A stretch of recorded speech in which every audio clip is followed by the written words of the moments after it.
A single droplet fell from the sky, tracing its path through the canopy of emerald leaves, sliding off a tilted branch, and finally merging with the restless current below. The river accepted it without hesitation, as it had done for countless droplets before, folding it into its endless journey toward the sea.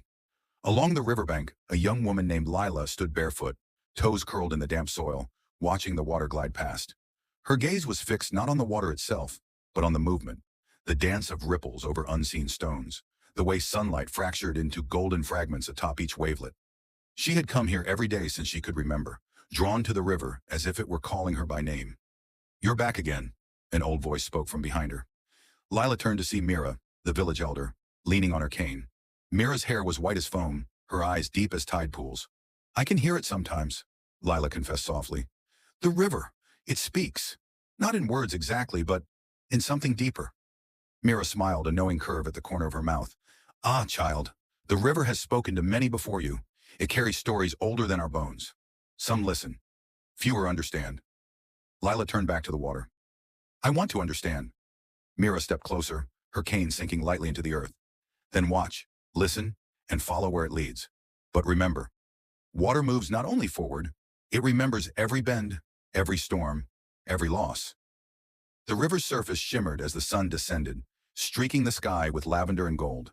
And beneath its gentle murmur, Lila thought she heard an echo, not of the present, but of the past. That night Lila dreamed of water, streams converging into rivers, rivers merging into seas. She dreamed of a woman standing at the edge of a vast lake, her reflection rippling into 1,000 faces. And she dreamed of herself, walking barefoot along a path of water that stretched into the horizon.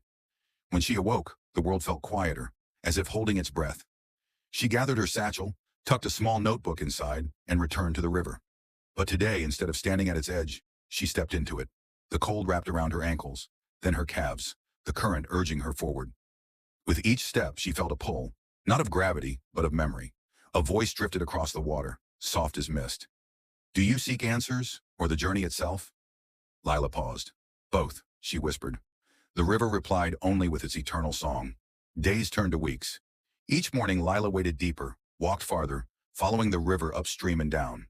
She mapped its twists in her notebook, marked the places where fish darted in sunlit pools, where moss hung like curtains from stone outcroppings. Yet no matter how far she walked, she felt no closer to the heart of its mystery. Until one evening, when the clouds gathered heavy and dark, and the rain began to fall, not a drizzle, but a deluge, pounding earth and water alike. Lila sought shelter beneath a rocky overhang, watching the river swell and thrash, wild and furious.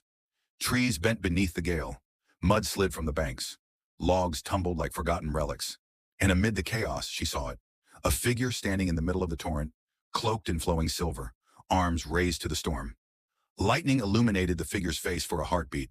It was her own face. Then the vision dissolved, swept downstream.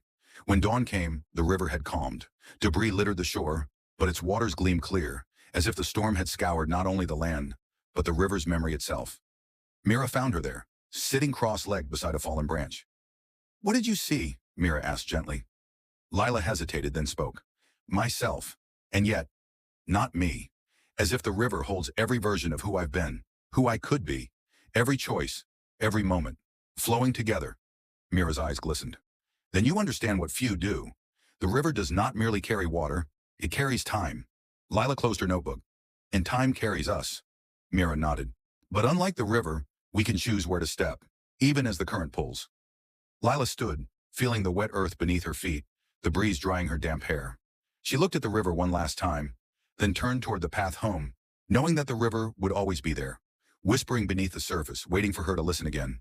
And as she walked away, the river flowed on, carrying droplets, stories, reflections, and dreams, toward the endless embrace of the sea.